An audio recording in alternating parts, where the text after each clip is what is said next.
it's so much easier having some like you here or whatever. I was thinking about like if I was just sitting there talking by myself, looking at the wall. It's tough, man. I know people who do they do the single thing. They actually talk and just by themselves. But I'm like, but even if he's not saying anything, I can at least still look at somebody, right? And talk to him.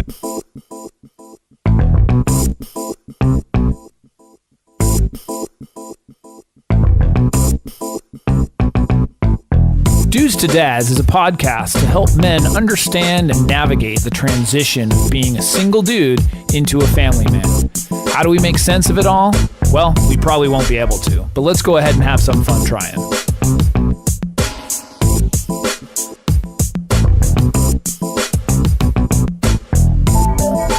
Hello and welcome to another podcast of Dudes to Dads. Yes, how are you? I'm doing good. How about yourself? I'm doing well. What is your name? Oh, that's right. We're supposed to introduce ourselves. I forgot how this works. Yes. We've only been doing this for a couple months.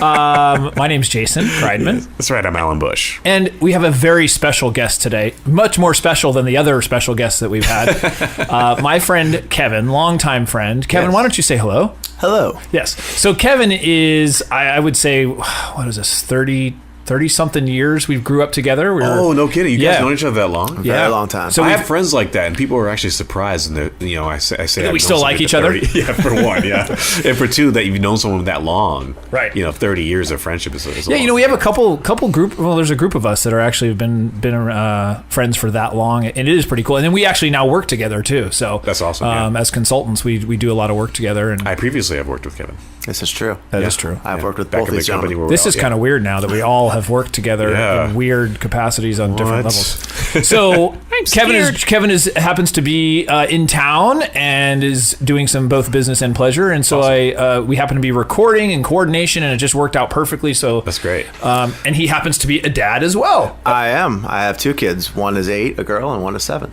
That's a boy. Oh wow! Yeah. So you're a little further advanced than Jason is. As a father and in many other ways, yes, very true. Ego as well. And what's funny is I wanted to bring him on, even knowing that I'm going to be punked during this entire episode. But guess what? We can stop the recording. Be like, no, we can't include that. That's cool. So, well, thank you for having me. This is going to be fun. We talk a lot of stuff, and so it's actually great to get it on recording. Yeah. Because we talk about our kids, we talk about our lives a lot when we get together. So it is kind of cool to actually have it documented. Hopefully, we just don't say anything crazy or incriminating. Yeah, we can always. So, I was starting off this past weekend. Actually, I went camping with my son, awesome. Myself, my son. So that was cool. Where'd you go? We went to Idlewild, which is we're in San Diego here recording, and it's about 2 hours north. I don't even know if I was pronouncing it right, but that's Idlewild. Went with a great group of people and got a chance to just hang out with my son, just him and I, and camp and stuff. It was cool. There was we went hiking. There was mining for gold. There was all kinds of stuff. Mining for wow. Well, it's funny. We where did you go? Yeah, seriously, where is this gold you speak of? Well, so we went hiking, and at the top or at the end of this hike was this nature center. I guess it's something for the community, whatever. Yeah. And there happened to be a festival there.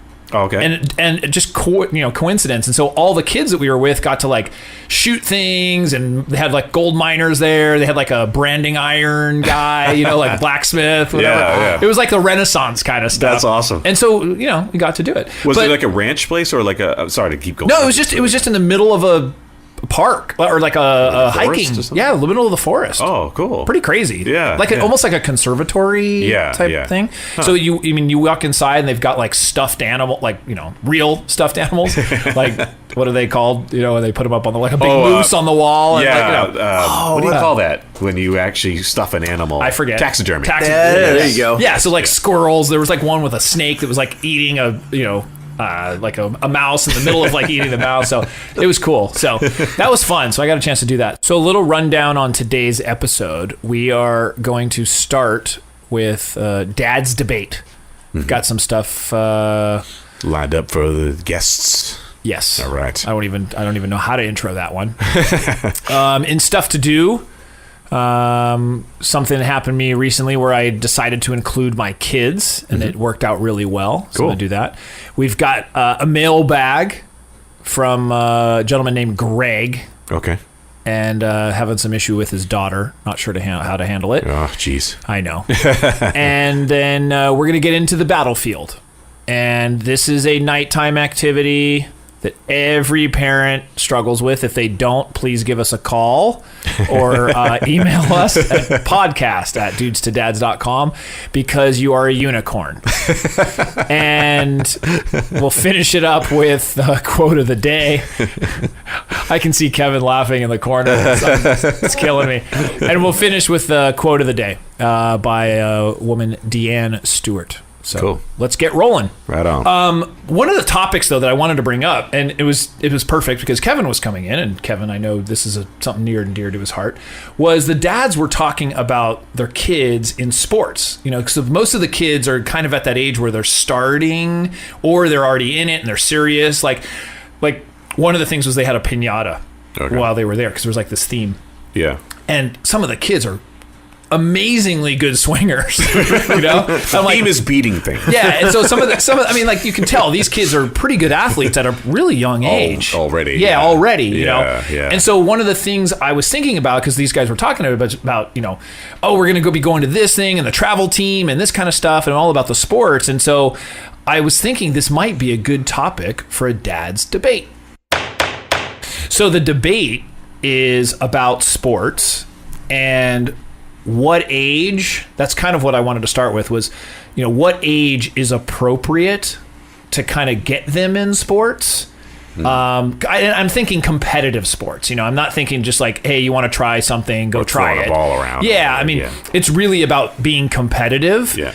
And how hard do you push them? Like, so Kevin, you have kids and you are involved in I know at least your son's sports. Yeah, no, I coach for both kids. I usually assist on either team they're playing on. So like, a few months ago, one son playing baseball, daughter playing softball, go to one game, go to one practice. So I'm all over the place. People crack up, but it's Do you fun. Literally coach? Yeah, literally coach. You're like, man, at the moment, I'm head coaching both of them in a basketball league. I've tried to stay away from head coaching because they're never usually playing on the same team, and I don't want to say, okay, I'm coaching one kid's team and not the other. So if you have kids that are close in age, that's a dilemma right there. Right. I know dads that did it for my kids from like 5 to 8, and then the next kid came in, did the same age, and then kind of let it go after that. Right. But what age did you start? Is it at a competitive level yet? I mean, is it? Or is it still fun? Does everyone get a trophy? I think that goes on for a very long time. Does it really? At this point, yeah. There's a lot of participation medals that happen. Not in our day. No, I got ribbons, and I ran track, and I got 27th place. I got first place in a couple of them, and like 4th place in another one. There wasn't the thanks for showing up trophy. Yeah, no, that's new. They started playing like organized sports, what I would call instead of competitive. Okay. I'd say like around 4. Okay. And then now, was that something that they asked to do, or you just said, "Hey, listen, it'd be great to put them in sports," because you like sports. So yeah. Well, for my son, he was very much into it. For my daughter, there were other issues that we wanted to get her physically active to help her out with certain things. But she also likes sports. Okay. And they both took to it. But you also were involved with that early on. So I mean, you being a sports fan, I'm sure they had sports around. They had that's what I'm saying. Yeah, my son, started watching MLB Network at the same age. I mean, so that's not you find out a lot of kids are like that because they sit with their dads, they want to watch. Yeah. It's kind of the fun part of it, something to share.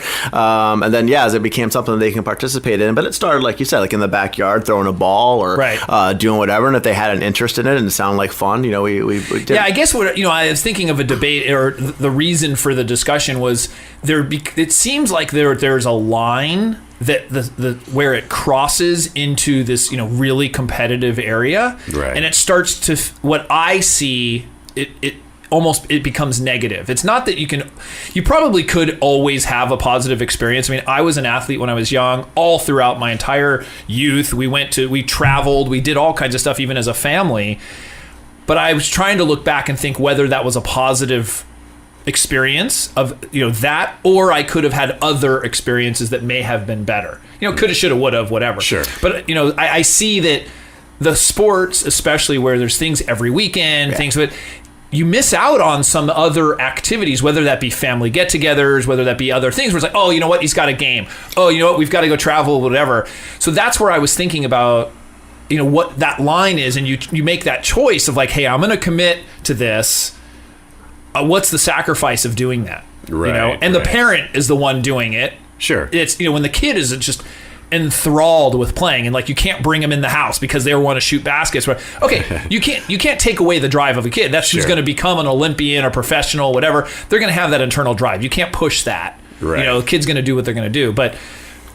I just see so much of the negative that's why I was kind of asking about it. You know? Yeah, I mean, it's interesting. I mean, there's a line, and as your kids get older, club teams become a big part of things. And yeah, for the driven kid, that's where they need to go because, we have a good friend. Our friend son can't stop playing soccer. He doesn't want to do anything else but play soccer, and he's really good at it. And that's great. You want to throw that kid into that scenario. But a lot of times when it isn't the kid that's driving it, when it's the parent that's kind of saying, oh, you got to play the sport. They have the mindset of, you got to play now and got to devote yourself so they can earn the scholarship and be on the club teams. And yeah, you can really start to put kind of a false value on what's being done. That's what I'm saying. There's value to it. Yeah. And yeah, really, that's where it gets ridiculous to some degree. And yeah, where is that line? I guess because I've seen. I was at one of my nephews, awesome athlete. We were at a game. I think he was like 10. We were playing football or something, and then one of the parents on the opposing team,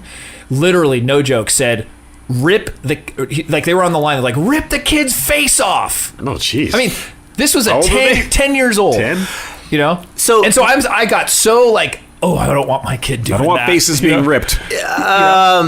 So the most interesting dynamic, having been a coach, and again, still at the younger age, but having nieces and nephews, and again, not remembering our experiences as younger as well.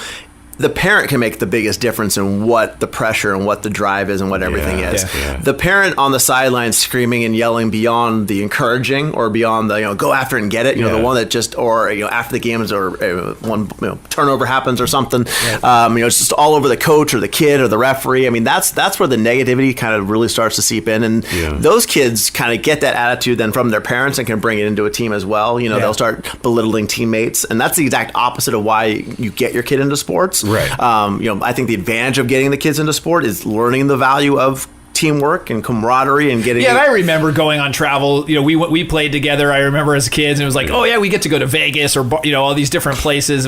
Together, you stay in a hotel. I mean, it's cool to do that as a team. Yeah, and even just the value on the field of when it's not an individual sport and they're going out understanding that you have to be part of something that's bigger in order for it to work. Now that doesn't happen at 4 or 5, but as they start to get 7, 8, and 9, they start to see this. And that's kind of the cool stuff. The 5-year-old's playing soccer with the little one's picking his nose in the corner, and you're like, "What are you doing?" Yeah. There's the butterfly kid, and there's the kid that doesn't stop. I mean, there's all kinds, and then the parents are the same way. I mean, there's the parent that just totally gets it, has a very sensible mentality about what this is, and there's one that is trying to create the next Tiger Woods, and that's that in itself. When you start following someone else's manual to a once in a lifetime athlete, you're in for a bad run. Yeah, I think the biggest thing for me was that the taking away from the time with the family. I see that just in various aspects where but it might be for some families that's the choice. But like I see the weekends, especially if I'm working during the week, I see my kids in the morning and at night.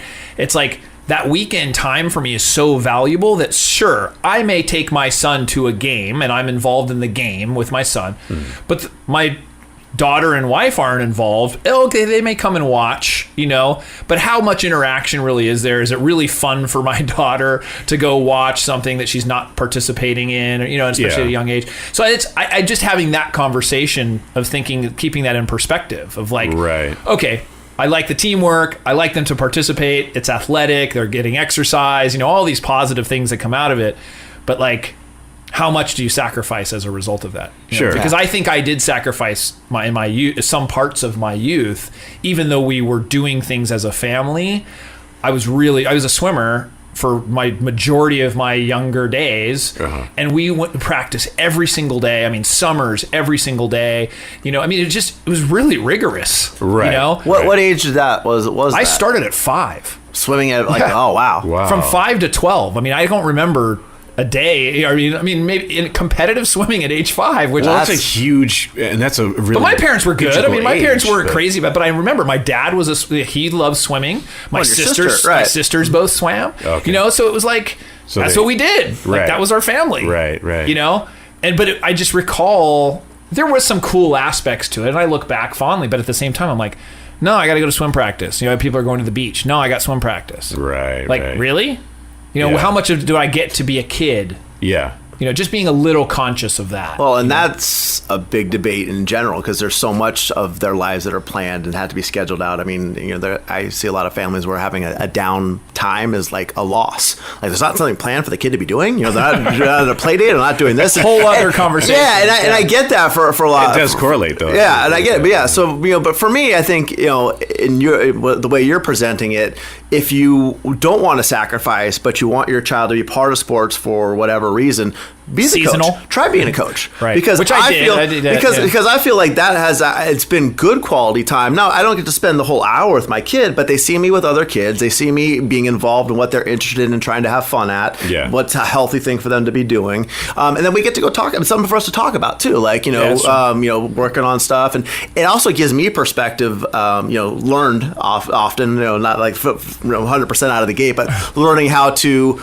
react to disappointment, learning how to react to, you know, not your own, but like when they lose, how do you help them through that? Or do they even care sometimes? Like, you're like, oh my God, they lost by 2, and they're like ready to sing and dance. They can care less, you know? We get ice cream afterwards. Yeah, and so your perspective on winning and losing gets refreshed too. Yeah, you know, like we have this whole thing about, you know, I got to be perfect or I got to win. So it's kind of nice for even for the adult and as the coach to kind of get that kind of a thing. So That's good. It's good stuff. Debate. Good debate. I like it. All right, let's move on. Stuff to do. Dad, what are we going to do today?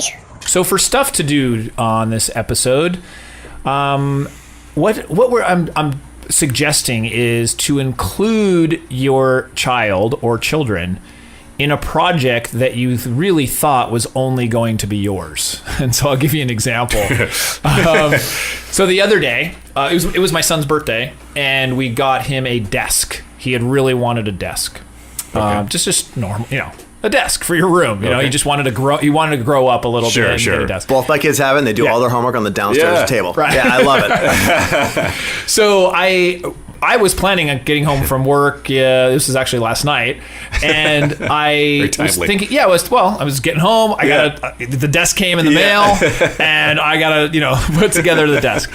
And instead, I was funny. So I said to my son, I said, "Hey, go get 2 screwdrivers." He's like, "What do you mean?" Or 3. Go get 3 screwdrivers. And he's like, "What do you mean?" I said, "Because you guys are going to help me build this thing." And they like lit up. I mean, both my daughter and my son lit up. Yeah. Sweet. Yeah, they're like, "Can we help? We can help." You know, can I put racist stripes? And it was just a last minute thing because at first I was thinking, it's like it's going to take me so much longer if they help, it's going to. and it does. But even my 5-year-old daughter was like, I'm showing her how to screw it in, the screws and stuff at the desk, and it actually became, I dare say a fun experience, at least for the first hour. Yeah, well, I mean, I've had that too, and maybe the scenario wasn't the same, but I've noticed the attention span is somewhere around 10 to 15 minutes on the project. Right. So you get back to doing it on your own. Now, granted, that 10 or 15 minutes can be 3 steps back from where you started, but I agree. The screwdriver ended up in weird places. It was like in the hole of like where the screw was supposed to be. I'm like, stop! Like there's it was.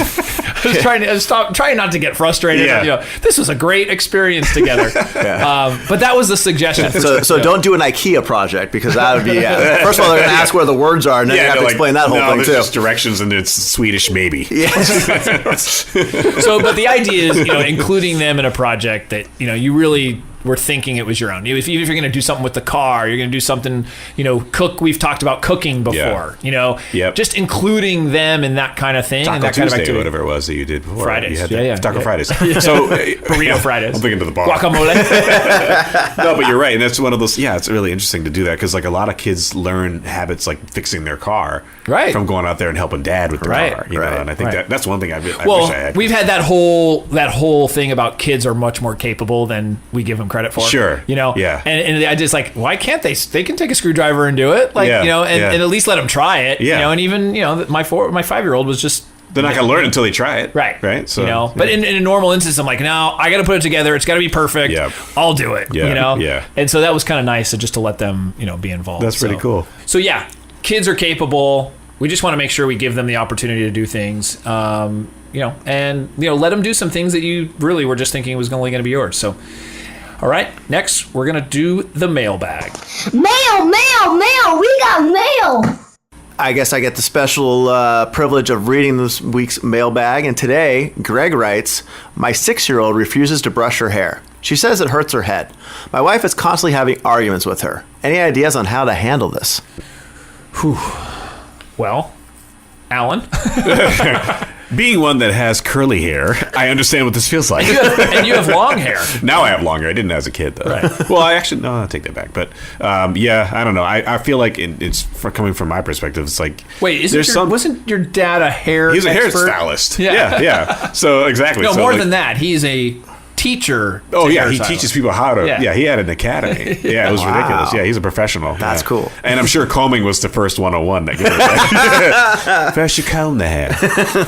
But, yeah, I mean, some parts it's just going to hurt. Are there Kids products, have to deal though? with... Well, Aren't there products? Yeah, you can spray stuff in people's hair and it'll unnap it. I guess you could like make it so it's not there's was your hair pretty knotted or no? No, because I actually comb it. No, no, but it doesn't get as bad. But yeah, there is parts. Do you have to put stuff in it? I have to take painkillers. It sucks. No, but you're right. No, I don't put stuff in it, but I just kind of just deal with it. I ice my head for an hour before I comb it every day.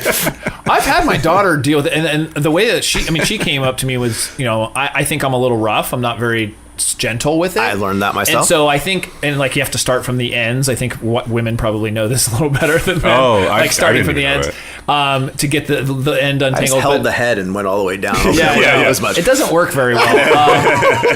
I would tell Greg, honey, run that way really quick.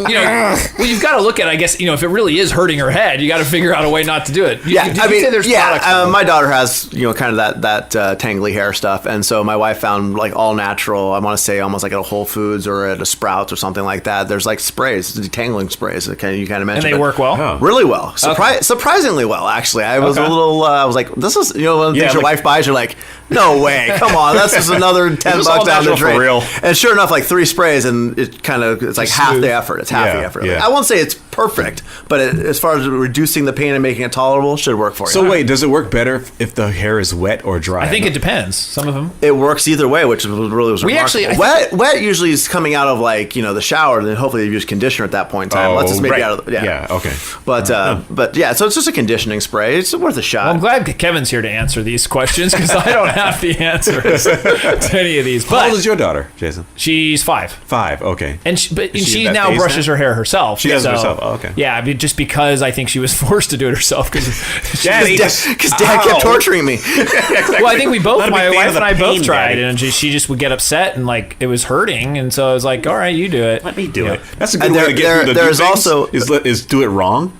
right? And then you're just so frustrated they just do it themselves. And you can also suggest short hair. I mean, once the hair's shorter, it's a lot easier to brush through. Go with the buzz cut. Yeah, well, you don't got to go Sinead O'Connor or anything, but it can work. If you have any questions, don't hesitate. Send us an email, podcast@dudestodads.com. I think we are on Twitter. I think because I set it up. Yeah, let's say you set it up, right? Dudes to Dads, and then we're on Facebook as well. Okay, so pretty much anything Dudes to Dads. I think iTunes, Stitcher. Yes, and if you can go to iTunes and subscribe to the podcast as well as review, I think that helps us as well. It does. So yeah, leave a review. That's 5 stars preferably. If they think it's good. Check is in the mail. Yeah. Right. We can't pay for that, Kevin. We don't have any revenue. Internet marketer? Kevin's already given away our money that we don't have. It's not a big check. Yeah, it's a reality check. Oh, wow. Well played, sir. That was good. All right. Well, on to that. Let's go into the battlefield.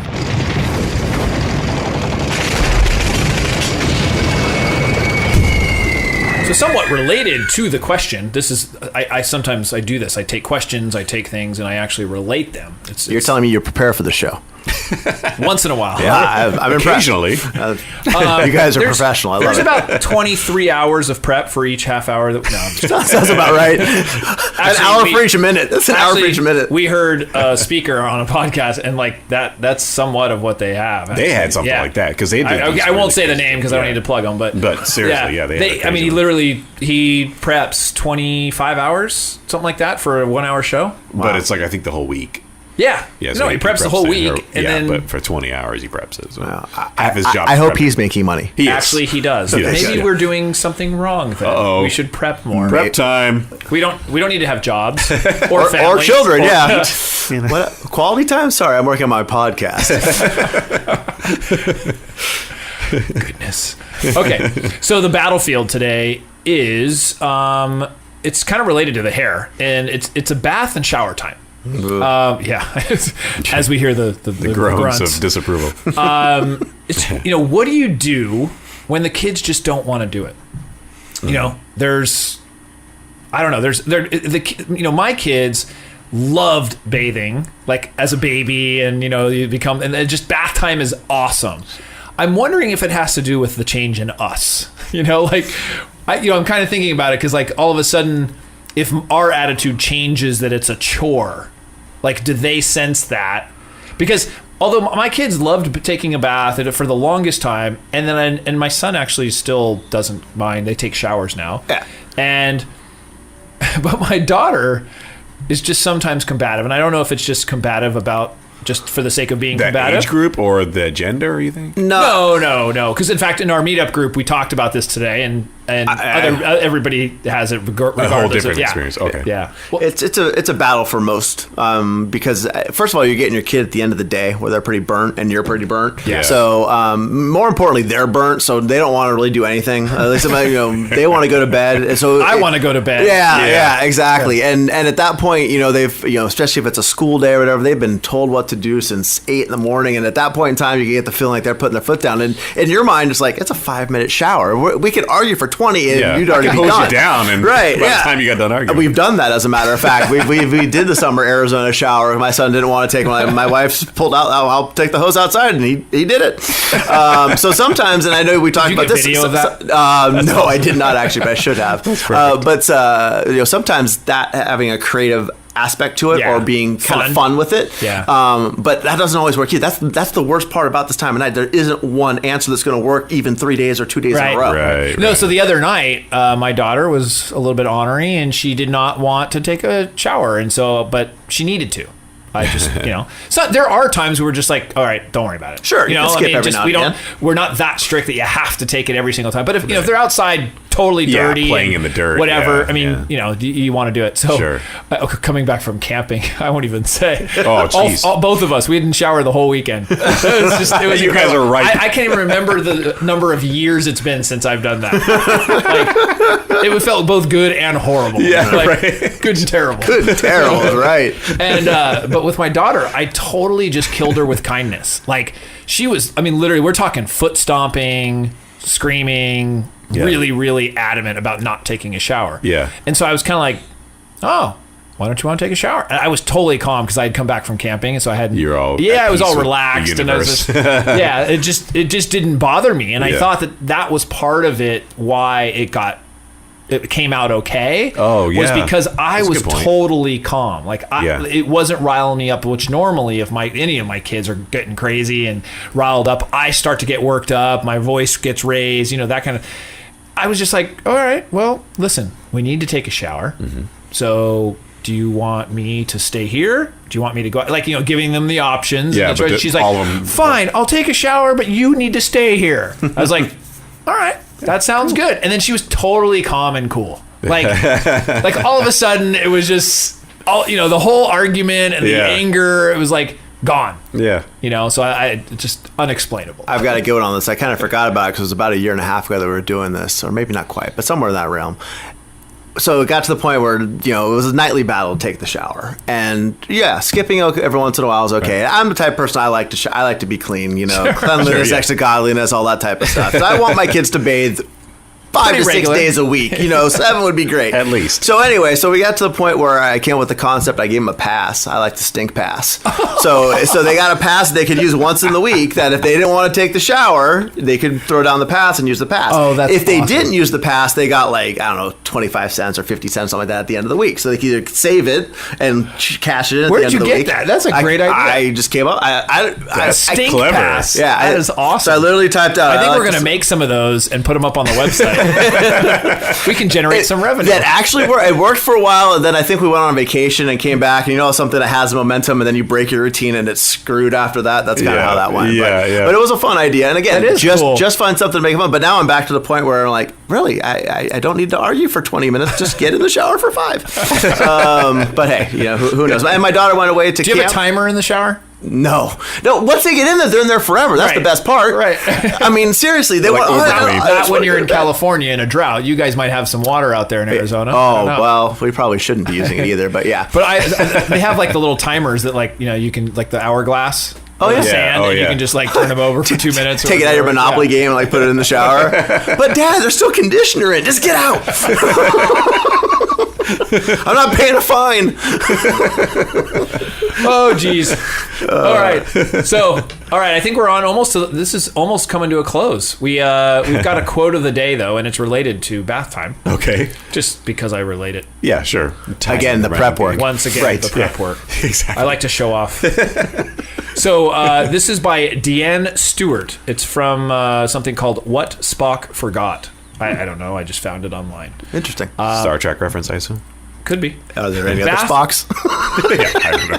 Bath time is successful when your kids get wetter than you do. Especially when they were young. I can remember that. Yep. Absolutely. Absolutely. And if you have two that are in the bath at the same time, very true. Can you just grab them by their hands or feet and just dunk them in there? You could. You can teach them how to breathe underwater. Exactly. Hold your breath for a minute. Dunk. Right. Throw them in the pool. Anyways, with that, I want to thank Alan, my co-host here, and then, of course, our special guest, Kevin. Thank you for joining us. I was thinking we have an episode I think we're going to record right after this. Okay. Because Kevin should stick around. Yeah, so it'll be the next episode. Yeah. But we're going to go ahead and record it now. Cool. So we'll release it. So I'm actually giving insight. You will be in the future. I'm going to chill to the next episode. You chill. Oh, wow. Jeez. I don't even know. I can sing this, but I won't. No, that would be wrong. I'm just going to state it. Yeah, that's not my lyric. I can't claim that. And Rest in with peace, that, Nate Dogg. we will see you next episode. Take care, guys. Later.